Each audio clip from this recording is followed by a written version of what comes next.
Hello everyone, welcome back to my YouTube channel Victory biology classes. आइए आज के इस वीडियो में पुष्पीय पादपों के लैंगिक जनन के अंतर्गत पार्ट 9 बताने वाला हूं। इसके पहले पार्ट 8 में आप लोगों ने देखा था कि पोलिनेशन मीन्स परागन क्या है, ये कितने प्रकार के होते हैं और परागन जो होता है कहाँ होता है और इसको सर्वप्रथम किसने देखा था और किसने प्रयोग करके बताया था। इन सारी बातों का चर्चा हम पार्ट 8 में कर चुके हैं। आइए उसके आगे का टॉपिक, जहां हम 8 पार्ट को ख़त्म किए थे, उसके आगे का जो टॉपिक होगा वो पार्ट 9 मीन्स इस वीडियो में हम उसको बताते हैं। तो पहले देखते हैं कि उस वीडियो में मैंने क्या क्या देखा था। थोड़ा सा फ्लैश कर बैक करके मैं बता दूं।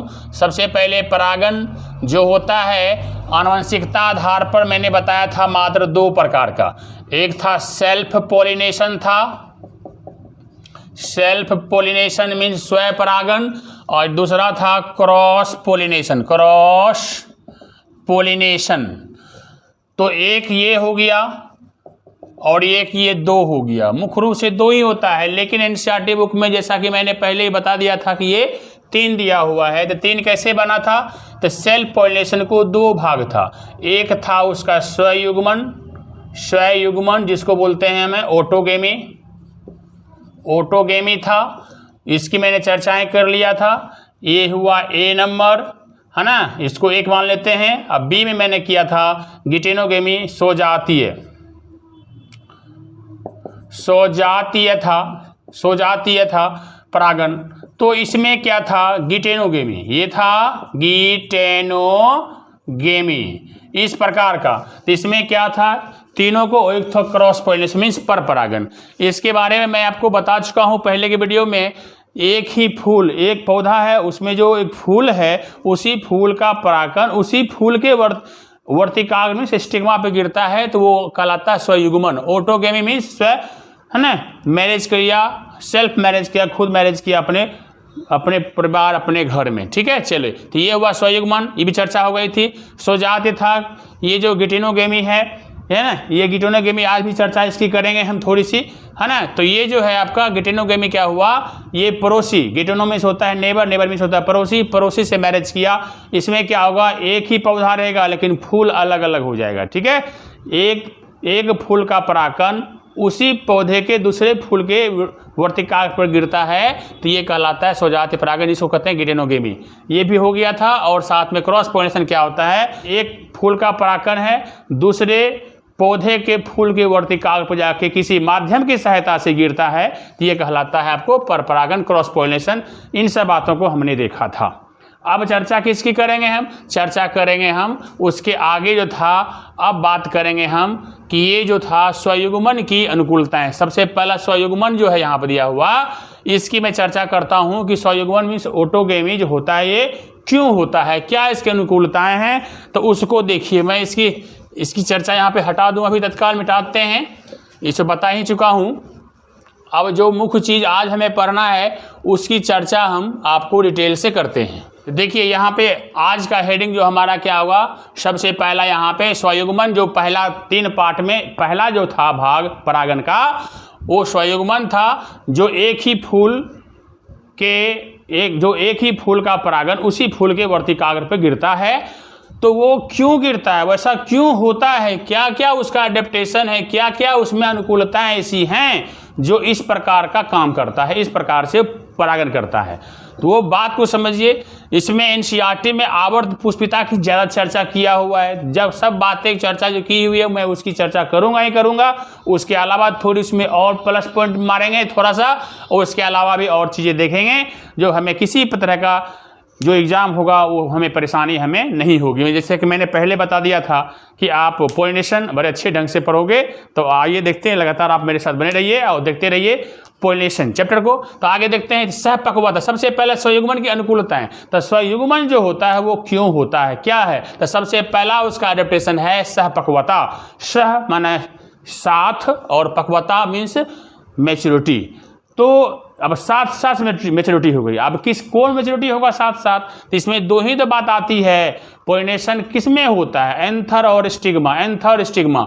तो सबसे पहले यहाँ पर जो एंथर माने क्या हो गया आपका? परागकोश, परागकोश, परागकोश में ही पोलन ग्रेन होता है, मैंने परागकण होता है। मीन एंथर और स्टिग्मा, एंथर और स्टिग्मा जिसको बोलते हैं वर्तिकाग्र। और यह होता है किसमें? तो बाइसेक्सुअल फ्लावर में, मीन्स फूल का द्विलिंगी होना जरूरी है।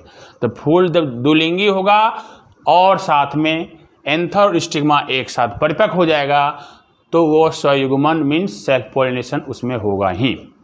तो ये आपका हो गया पहला कि साथ साथ परिपक्व होता है तो सेल्फ पॉलिनेशन में स्वयुग्मन जरूर होता है। ठीक है, आगे देखते हैं दूसरा। तो इसमें लिखना क्या है? एंथर स्टिग्मा एक साथ परिपक्व हो तो वह स्वयुग्मन करेगा। ठीक है, चलिए आगे दूसरा है जो महत्वपूर्ण है, एग्जाम में अक्सर ये आता है, उसको देखेंगे। ये आवर्त पुष्पिता, पुष्पता, निमीलिता, अलग अलग नाम दिया हुआ लेकिन सब एक ही है। ठीक है, ये अनुमिल्य परागनी पुष्प जिसको अंग्रेजी में हम क्या बोलेंगे? क्लिस्टोगेमी। क्लिस्टोगेमी क्या है? क्लिस्टोगेमी, क्लिस्टोगेमी का अर्थ क्या होता है? इस अर्थ में अभी आपको कुछ पता नहीं चल रहा होगा, इसमें भी पता नहीं चलता होगा, आवर्त पुष्पिता में पता नहीं चलता होगा। हिंदी में समस्या यही होती है, लेकिन जब उसका अर्थ निकालते हैं हमें, है ना, अंग्रेजी का जो अर्थ निकालते हैं तो स्पष्ट रूप से वो हो जाती है। कुछ कुछ हिंदी वाले वाक्य में कुछ हिंदी वाले वर्ड्स में भी स्पष्ट हो जाता है, जैसे सहपक्वता, उसमें भी अनुमान लग जाता है। लेकिन इसमें अर्थ निकालते हैं थोड़ी सी अंग्रेजी हल्का फल्का जिस बचेगा ठीक ठाक है, तुरंत परिभाषाएं क्लियर हो जाती है। देखिए, तो क्लिस्टो मीन्स होता है क्लोज्ड, क्लोज्ड मीन्स होता है बंद, और उसके बाद गेमी मीन्स होता है, इसके पहले बता चुका हूँ, मैरिज। अब क्या हुआ? बंद मैरिज मीन चुपके चुपके विवाह करना। अब चुपके चुपके विवाह किया, इस प्रकार का फूल या इस प्रकार का परागण किस फूलों में होता है? तो आइए देखते हैं यहाँ पर ये कैसे लिखेंगे। इसमें एग्जाम्पल तो यहाँ दिया हुआ है, लेकिन लिखना क्या है? इसमें लिखने वाली बात आप सुन लीजिए, समझ लीजिए, अपने कॉपी में नोट कर लीजिएगा। एग्जाम्पल मैं यहाँ दिया हूँ उसको समझाऊंगा। तो देखिए, सबसे पहले ये जो नाम दिया हुआ है, आप कोई बुक उल्टा के देखोगे, मैं सब दर्शा दिया हूँ। किसी में ये दिया हुआ है, एनसीईआरटी में दिया हुआ है, इसका भी नाम एनसीईआरटी में। ठीक है, तो कहने मतलब किसी कहीं से भी पढ़ो, किसी भी तरह से पढ़ो, है ना, कहीं आपको दिक्कत नहीं होगी, है ना। इस तरह से पढ़ने के बाद कहीं से भी आपको मिलेगा सवाल तो आप बना सकते हो, या अनजान नहीं रहेगा कि ये क्या है, ये क्या है। तो मैं यहाँ बताया कि परिभाषा इसमें या इसमें कुछ लिखना है तो क्या लिखना है। कुछ फूल ऐसे होते हैं, द्विलिंगी तो ये भी था, तो एंथर स्टिग्मा जो है एक साथ परिपक्व हुआ तो स्वयुग्मन हो गया, निश्चित ऑटोगमी ही होगा, स्वपरागन ही होगा। मैं एक तरह से देख रहा हूँ स्वपरागन की अनुकूलताएं क्या क्या हैं। तो स्वपरागन दो प्रकार, एक स्वयुग्मन और एक होता है गिटेनोगेमी।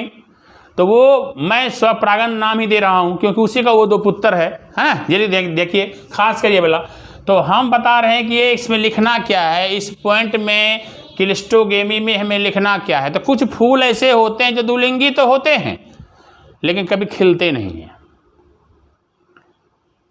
ऐसे ही बंद फूलों को हम आवर्त पुष्पिता, निमीलिता, अनुमिल्य परागनी पुष्प या क्लिस्टोगेमी कहते हैं।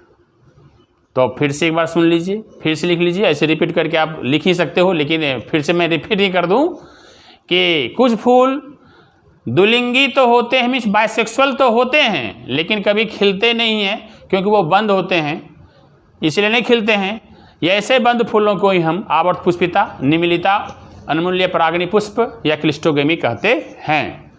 अब यहाँ होती है कि क्यों नहीं खिलते हैं, सवाल उत्पन्न होता है कि खिलते क्यों नहीं है, क्या ऐसा इसका नेचर में, प्रकृति में ऐसी क्या ऐसी बनावट इसकी होती है जो नहीं खिलती है। तो देखते हैं पहले बनावट उसकी हम। तो सबसे पहले ऐसा किस में होगा, तो ये कनकौवा, कोमेलिना नाम है इसका, इंग्लिश नाम होता है, हिंदी नाम है कनकौवा। मूंगफली में भी, गुलमेहदी में भी, फॉर्चुलाका में भी होगा, और ऑक्जेलिक, है ना, ऑक्जेलिस। ये इतने सारे जो हम नाम लिखे हैं पौधे का, सबके फूलों में इस प्रकार का परागण होता है, आवर्त पुष्पिता टाइप का होता है ना।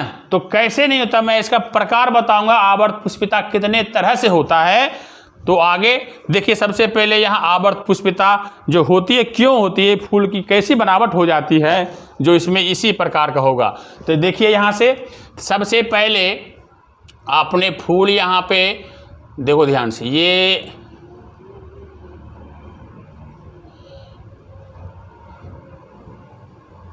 इस प्रकार का बनावट आपने देखा। अब यहाँ पे क्या होता है, यहाँ पे एंथर है, मीन्स पुमंग भाग, ये ऐसे करके यहाँ भी रहता है, इधर भी रहता है बहुत सारे।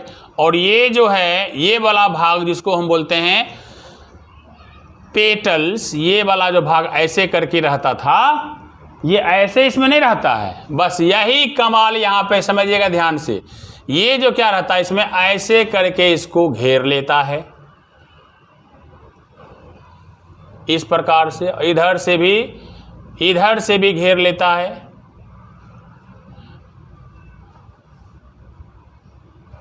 और ऐसे कर घेर लेता है। ठीक है, तो यहाँ क्या हो गया, अब देखिए बंद हो गया। ये फूल का जो छटकीला भड़कीला रंग होता है, कलर होता है ना, वो वाला भाग जो है वो उसको ढक लेती है, ऐसे करके ढक लेती है।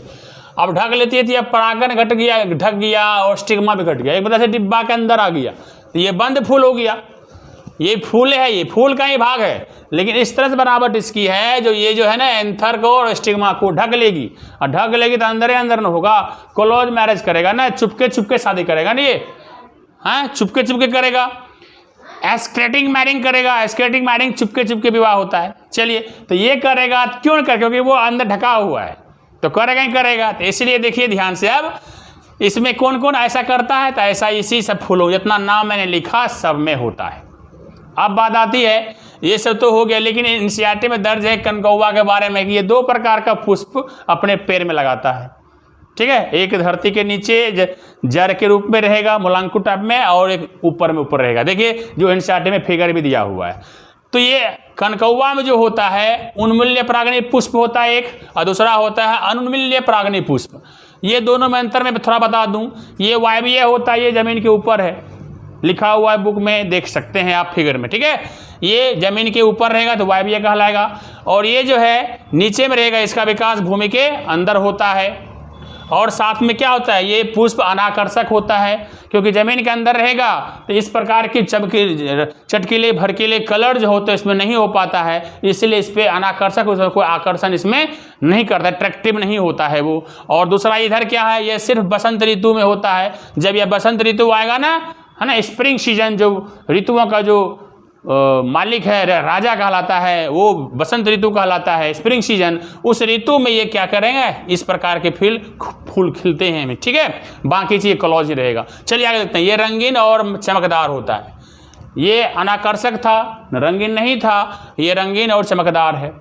तो ये उन्मूल्य परागनी पुष्प और ये अनुमूल्य परागनी पुष्प है, दोनों एक को मिलना में ऐसा होता है। ठीक है, तो चलिए ये बातें हो गई। अब आगे का टॉपिक जो हमारा है कि आवर्त पुष्पिता जो चुपके जो मैरिज करता है, आपस में मिलन करता है, एंथर स्टिग्मा वाले भाग, तो कितने तरह से करता है, चलिए उसको देखते हैं हम थोड़ा टाइप में। इसका स्क्रीनशॉट लीजिए और इसके बाद मैं उसको समझाता हूँ।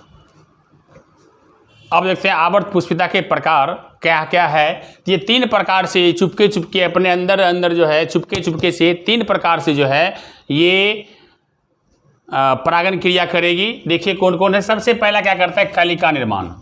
क्या करती है, जब अंदर में ऐसा ढका हुआ है ही, तो ये परिपक्व होने से पहले जब कली ही रहेगा, कली के रूप में रहेगा, मीन्स मैच्योर नहीं रहेगा।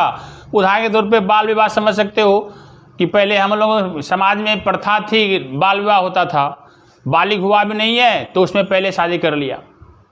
ठीक है, तो ये जो उसी प्रकार से कली का निर्माण, मीन्स कली की अवस्था में है, उसी वक्त क्या होता है, ये एंथर और स्टिग्मा आपस में मिल के, ठीक है, पोलिनेशन की क्रिया कर लेता है। चूँकि बाहर तो निकलेगा नहीं क्योंकि ये बंद है, तो चूँकि क्या सब अंदर हैं, तो कली का ही रूप में रहेगा। जब इसी, है ना, मतलब अनमेच्योर्ड रहेगा, उसी जगह या उसी टाइम कली के रूप में ही ये अपने आप क्या करेगा, पोलिनेशन कर लेगा और परागन की क्रिया कर लेगा। तो परागन कौन होगा, तो स्वयं परागन होगा, क्योंकि बाहरी माध्यम यहाँ आवश्यकता है ही नहीं, एक ही फूल में हो रहा है। तो ये कौन सा होगा, ये आपको स्वपरागन ही होगा। ठीक है, तो ये ऐसा किसमें होता है, तो ये मटर है, जूट है, चावल है, तीसी है, टमाटर है, तंबाकू है, गेहूं है, सारे जाने पहचाने पौधे आपके हैं। तो आज से जानिए कि ये सारे पौधों में मीन्स इनके जो फूल होंगे कली के अवस्था में ही इसमें परागन की क्रिया हो जाती है, वह भी स्वपरागन ही। स्वपरागन के अंतर्गत युग्मन, ऑटोगेमी वाला।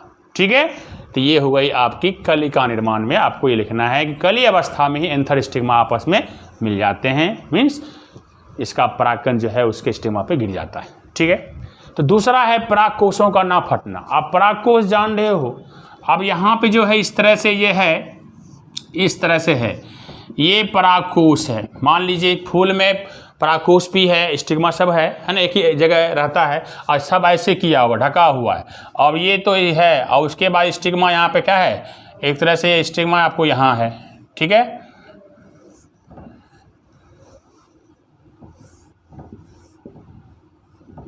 इस तरह से स्टिग्मा है, ये परागकण है। यहाँ पे वहाँ से क्या हुआ, ये वाला भाग जो यहाँ पे ढका हुआ है, ये यहाँ पे ढका हुआ ऐसे करके, और ढका हुआ है तो क्या करेगा परागकोश, ये फटेगा नहीं। अब ये नहीं फटेगा, फटेगा तो ना इसका पोलन ग्रेन निकलेगा बाहर, लेकिन ये तो धूप तो लगने देता नहीं है क्योंकि ये ढका हुआ है, तो स्फुटित तो होगा नहीं। तो क्या करेगा, ये परागकोशों का ना फटना में से जो एंथर है वो क्रैक नहीं करेगा। तो क्या करेगा यहाँ पे, तो अब फिर भी परागकोश के अंदर ही क्या होगा, ये परागकण अंकुरित हो जाएगा।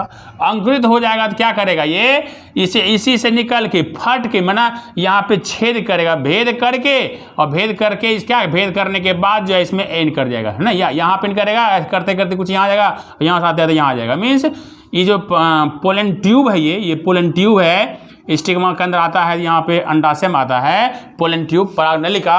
इसी परागनलिका में इसे निकल करके छेद करके ये इधर चला आता है। ठीक है, तो यही है परागकोशों को ना फटेगा, नहीं फटेगा तो क्या करेगा, इसका जो परागकोश में छेद करके ये परागनलिका को, है ना, भेदते हुए पोलिनेशन की क्रिया कर लेता है।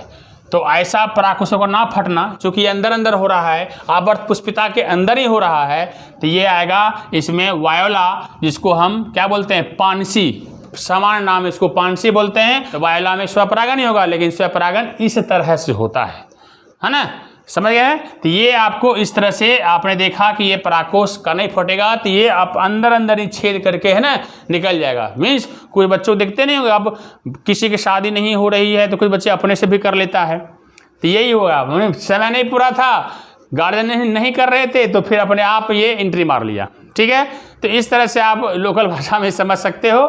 जो ये कर लेता है परागकोशों का ना फटना, इस तरह से ये काम कर लेगा। मीन्स इस तरह से क्या होता है, ये स्वपरागन क्रिया इसमें हो जाती है। अब बात करते हैं असफल सुरक्षित विधि, इसको बोलते हैं यांत्रिक विधि, इसको मैकेनिकल मेथड कर सकते हैं। मैकेनिकल मेथड क्या है, ये है आवर्त पुष्पिता है, जो बंद फूल है, ये वाला बंद फूल जो है ढका हुआ, देखिए है ना, ढका हुआ इस तरह से। ठीक है, तो उसमें इस तरह का हो रहा है, तो इसमें क्या होगा, यांत्रिक विधि क्या होता है, आप लोगों इस फूल को सब देखा होगा, गुलाबास जो 12 क्लास में आने क्या कहते हैं ये सब इस फूल को आप लोगों ने सब देखा होगा। ये गुलाबास फूल है, जिसको अंग्रेजी में बोलते हैं मिराबिलिस जलापा। ठीक है, जो 12 में आने वाले यूनिट 2 में ये मिलेगा, जब मेंडल का प्रयोग पढ़ेंगे हम, तो उसके आगे के टॉपिक में ये मिलता है, मिराबिलिस जलापा। ठीक है, और ये हिंदी नाम इसका गुलाबास फूल है, और एक और फेमस नाम है चरबजिया फूल। ये हमारे आसपास मिलते हैं, हमारे क्या कहते हैं स्कूल में भी ये पौधा है, और आप लोगों की हो सकता है घरों में होगा। तो मैं सोचता हूँ स्क्रीन पे इसको डालूँ, दिखाऊँ आपको, है ना, कि ये क्या कहते हैं एक फूल कैसा होता है। ठीक है, आप लोग इसको, है ना, निश्चित रूप से इसको दिखा देंगे। मैं क्लास ऑफलाइन में तो बच्चों को दिखा देता हूँ प्रूव करके साथ में, या वीडियो भी दिखाता हूँ, तो इसमें भी कोशिश करते हैं आपको स्क्रीन पर लाने का। देखिए, तो सबसे पहले यहाँ पे है चरबजिया फूल। चरबजिया फूल क्यों रखा गया नाम, चरबजिया फूल नाम इसी रखा गया क्योंकि ये 4 बजे सुबह में अक्सर खिलता है। ठीक है, तो चरबजिया फूल से 4 बजे से क्या मतलब है, इसको स्वपरागन से ऐसी वाइस पे नहीं होती है, खिलता 4 जरूर है, लेकिन इसका क्या होता है, मान लीजिए ये बंद है, है ना। अब बंद है इस तरह से, तो इसका जो स्टिग्मा है, ये एंथर जो है ये मुंह घुरा हुआ रहता है, ठीक है। जैसे मान ली ऐसे करके नहीं, इस तरह से घुमा हुआ, ऐसे कर घुमा हुआ, ठीक है। लेकिन जैसे जैसे टाइम होगा ना, ये मूव करके अपने आप इसमें घूम जाएगा। मीन्स यहाँ जैसे पहले मान लीजिए ऐसे था, तो मूव करते करते करते करते करते करते ऐसे करके ऑटोमेटिक ही झुक जाता है, ठीक है, झुक जाएगा और इसी पे ये गिर जाएगा। मीन्स मूवमेंट करता अपने से, ये ऐसे था, ऐसे मान ये यहाँ पे स्टिग्मा है, था ऐसे घुमा हुआ है, लेकिन घूमते घूमते घूमते घूमते जाके यहाँ पर आ जाएगा अपने आप। जिस प्रकार सूरजमुखी सूर्य की दिशा में ये ऐसे करके मूव करता है ना, ठीक उसी प्रकार ये क्या करता है, जहाँ पर रहेगा लेकिन स्टिग्मा पाके ऐसे करके मूव करके यहाँ अटक जाएगा। ये बंद है, अंदर अंदर हो रहा है। तो इस प्रकार से क्या है, असफल सफल विधि है। असफल होगा ही नहीं, होगा ही होगा, सफल ही होना है। और ये आंतरिक विधि है, मैकेनिकल, क्योंकि इसमें यहाँ से ऐसे आता है, इसलिए इसको मैकेनिकल विधि कह सकते हैं। तो किसमें ऐसा होता है, ये गुलाबास में है ना होता है, जिसको हम चरबजिया फूल कहते हैं, ठीक है। आप उम्मीद है समझ गए होंगे। अब आगे का जो टॉपिक हमारा है, तो स्वयुग्मन ये हो गया, ठीक है, ये क्या हो गया, स्वयुग्मन हो गया। अब बात आती है दूसरा, स्वयुग्मन ऑटोगेमी हो गया। अब गिटेनोगेमी,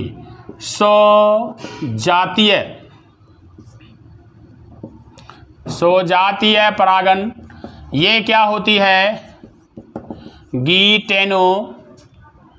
गिटेनोगेमी। गिटेनो मीन्स क्या होता है, पड़ोसी, मैंने इसके पहले से कहूँ नेबर, ठीक है। और यहाँ पे क्या होता है, विवाह मीन्स मैरिज। लो हिंदी लिख दिए, वहाँ पहले इसके पहले की वीडियो में लिखा था नेबर और साथ में मैरिज, ठीक है। तो ये पड़ोसी से विवाह करेगा। तो पड़ोसी विवाह कैसे करेगा, मान लीजिए एक पौधा है, यहाँ पे ये फूल है, यह भी फूल है, यह भी फूल है, ठीक है। ये मक्काम होता है, याद रखिएगा, है ना। इसके पहले परिभाषा समझा चुका हूँ, एग्जाम्पल नहीं दिया था, तो यहाँ पे एग्जाम्पल देने के लिए मुझे थोड़ा सा बताना पड़ गया। फिर देखो, तो ये जो मान लो क्या कहते हैं, ये फूल है, तो इसका क्या करेगा, यहाँ इसमें क्या होगा, स्वजाति में क्या होगा कि ये एक पौधा है, इसका परागकण है, इस पे नहीं गिरेगा, इसमें गिरेगा तो स्वयुग्म ऑटोगेमी हो जाएगा। लेकिन क्या होगा, अब यहाँ से क्या होगा, यहाँ आएगा, या यहाँ से यहाँ आएगा। इसका एक फूल का परागकण उसी पौधे के दूसरे फूल के वर्तिकाग्र पर गिर जाता है, तो उसको बोलते हम हैं स्वजात परागन मीन्स गिटेनोगेमी, है ना, गिटेनोगेमी। तो ये जैसे भुट्टा का, मक्का का पेड़ आप जरूर देखे होंगे, धनसी शिला ऊपर लगा रहता है, फिर भुट्टा रहता है, उसे मूछ रहता है, तो जो हवा में झूलते रहता है ना, बस वहीं से झूलते झूलते हवा के द्वारा, ये हवा परागन, इसमें क्या कहते हैं, वायु द्वारा होता है, ठीक है। परागन क्रिया भी उसमें हो जाती है। लेकिन यहाँ पे क्या होती है कि ये गिटेनोगेमी जो होती है, गिटेनोगेमी एक ही पौधा हो रहा है ना, इसीलिए इसको बोलते हैं सेल्फ पोलिनेशन, क्यों है ना। लेकिन अगर हम क्रियात्मक दृष्टि से देखते हैं, तो ये पर परागन भी है, जो हवा द्वारा हो रहा है। मैंने कहा ना, इसमें भी यहाँ से यहाँ आया, तो कोई तो माध्यम इसमें होगा ना। इसके पहले मैं बता चुका हूं कि ये पर परागन भी कहलाता है, स्वपरागन भी होता है। आनुवंशिक दृष्टि से देखते हैं तो यह स्वपरागन होगा, ये गिटेनोगेमी, क्योंकि एक ही जाति है ना, एक ही पौधा है, इसलिए इसको स्वपरागन बोलेंगे।